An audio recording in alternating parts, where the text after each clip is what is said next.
Okay, so next talk is Yanis, and he will tell us about tooling design for long title. Yeah, indeed, a pretty long title. So the idea is to talk about tooling design and things we've learned when we designed some systematic evaluation to evaluate the preservation of security properties at low level after compilation. So first, a bit of a recap of what we are trying to present here. So we're talking about systematic analysis of low-level security property after compilation.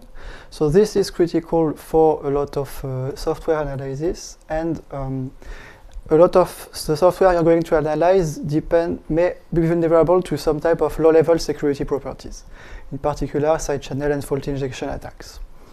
And the resistance against some of these need to happen after the compilation and the code will be actually executed. So this is not always a binary code. Sometimes you can have optimizations that come after the binary code.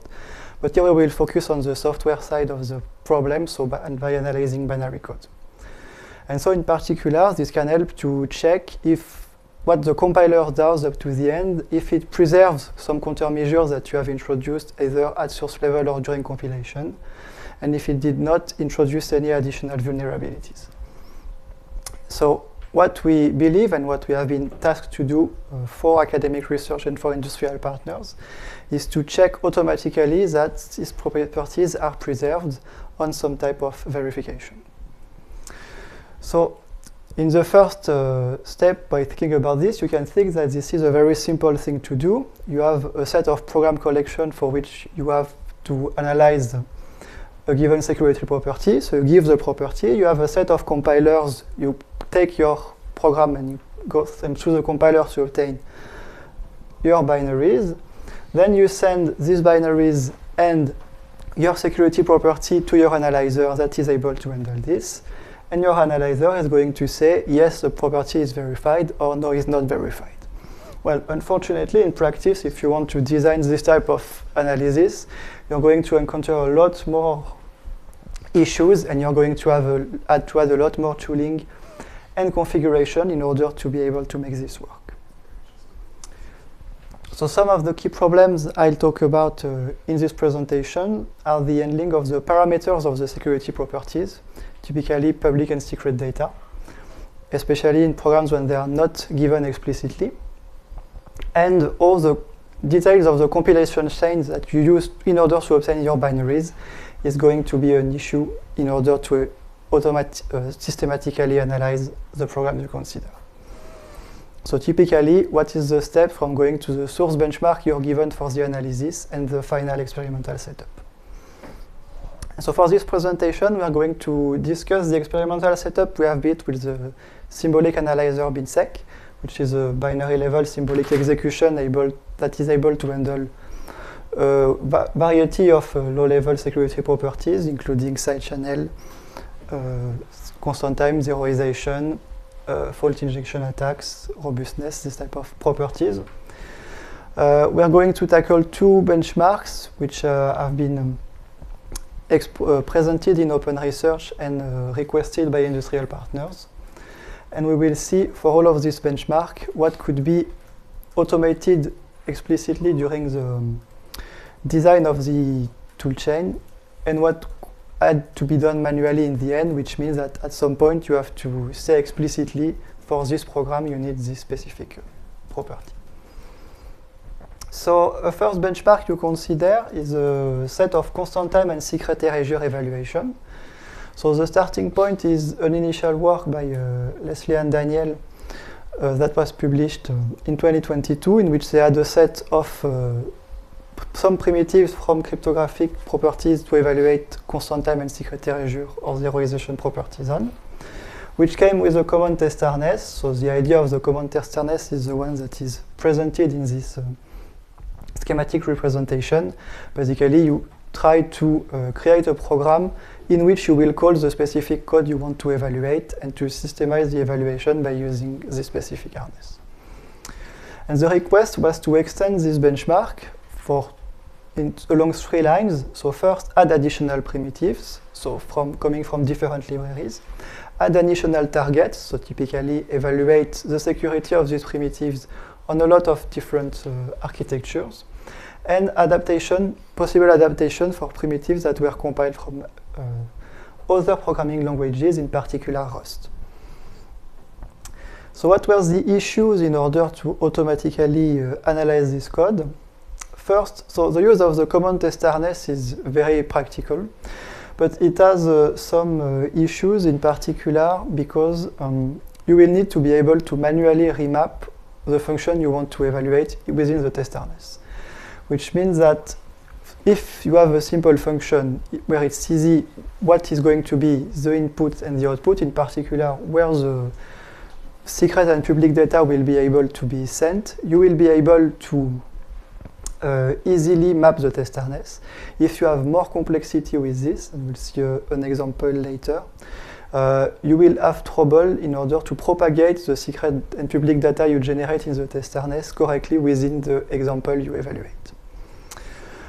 In order to simplify the evaluation of the binary, there is a lot of initialization that you want to avoid, in particular a lot of the initial state of the binaries. So for this we use the core dump evaluation. We create a core dump at the beginning of the execution. And then you need to manually set, in particular, the size of the public and secret data in order to map this evaluation. Then you have some considerations that you want to evaluate. Typically that some targets will not, some code will not be able to be compiled for any target. And if you want to reuse as much as possible of this work in order to evaluate code from different languages, you can use some mappings, but it also comes with a few issues with the results. So with this, you can have an automated evaluation, and you can have such things like nice table like this, but you see that you have issues. Typically, you have all the things in gray which are incompatible targets. So typically, those are programs that cannot be compiled either by a given compiler or to a typical target. So typically, if you have a zeroization process that uses a specific x86 instruction in order to evaluate the issue, you will not be able to compile it for another architecture. The other thing that can happen is that the issue you get with the test harness is that different compilation setup will lead to wildly different results. So typically here in two lines between the A and the B, you have the same evaluation of some zeroization functions, but depending on whether you link them directly within the code or whether you link them through a library, you will have very distinct results in the evaluation.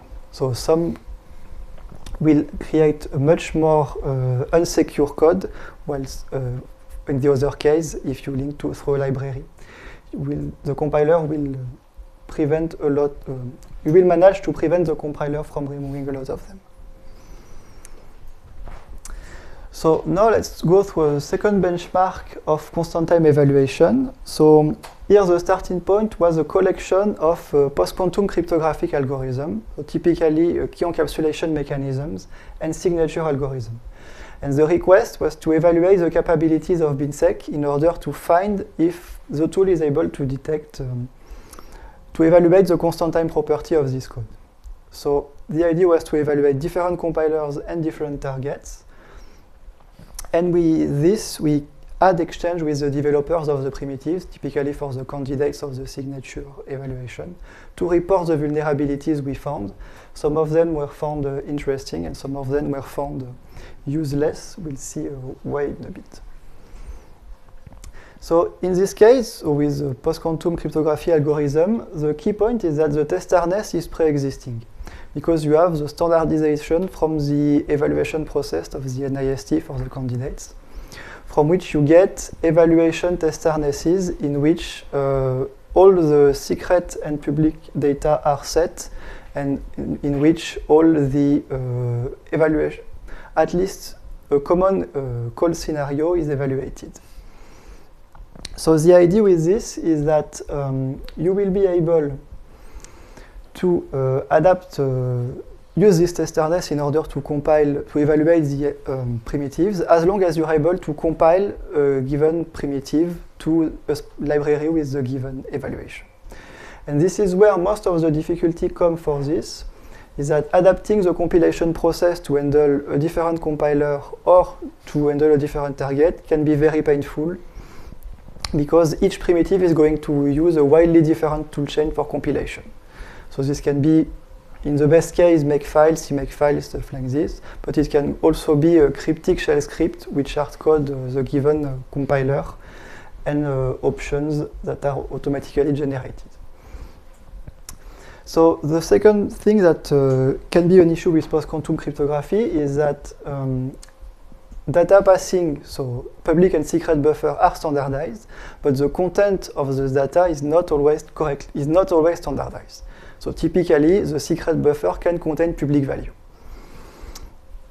And then you can have some scalability issues, which means that your analysis, your setup for automated analysis should be able to handle the ability to actively tweak your analyzer. So for example, as I said, the standardized secret buffer can contain public data. So usually this will be a public hash of the secret data, but in some schemes it can be a lot of various possibilities. So typically this will come from the fact that you will have an issue with your public data, but if that's the case, sorry, I lost my thought. Yeah, so you need to find the details of what is public and what is private directly within the reference documentation, which can be a pain to set up. And the other issue you're going to have is that you have some of the results you're going to get that are going to be proved useless because they do not depend on the correct setup. So one of the things that can happen is the evaluation of useless targets, typically a check on a key that is going to be equal to 0. But you also have in post-quantum cryptography systems like key extension mechanisms or key generation, detailed key generation mechanism in which the secret is introduced during the computation. So same thing, you can obtain nice results, but you will have some scalability issues with a lot of setups.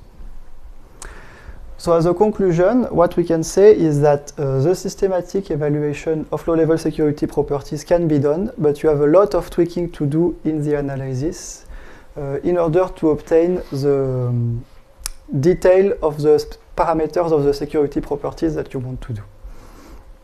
And while this can help finding existing vulnerabilities and build safe or unsafe guidelines for evaluation, you have a significant part of this evaluation that still has to be done manually, and for which we will have to design most likely standards in order to be able to detail what is the public and secret data, typically for constant time, and how are these data evaluated during the evaluation. So now, thank you for attention, and I'm open for questions. Thank you. So first question was here. A quick question for that last open question is how to specify secrets and etc. in the program. Would you think debug information could carry that info for you if the compiler supported it? Yes, so it's one of the possibilities. If at some point in the compilation chain you have this information, being able to propagate this information up to the final evaluation is a very good idea. Right, thank you. Next question was here. In your previous slide, Yeah. when you're talking about useless results, Yeah. Is it, yeah, that was this one. Would some form of declassification be useful there? So for key typically, resolution? yes, what we could work on is some type of either post-evaluation or respecification to some details. The usual idea, so what we had in the exchanges with the developers was part of the evaluation for which we badly configured the evaluation. So typically, we reported evaluation due to the fact that we did not understand that part of the secret buffer was public, so we reported violation on public data.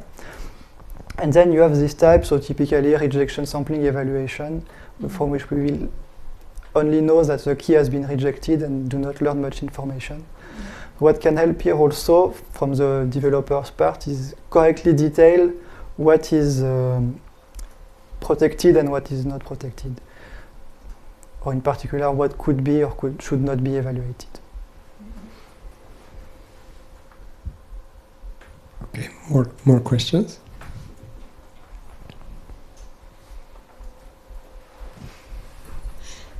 Do they also use some blinding and masking, things like this, that would, make the analysis also useless, because then you can't leak anything? But it's part of those things. So in those ones, those are not cases that we reported, but indeed, if you have some mask function from which you do not want to report evaluation, or typically if you work with hashes of the secret keys that are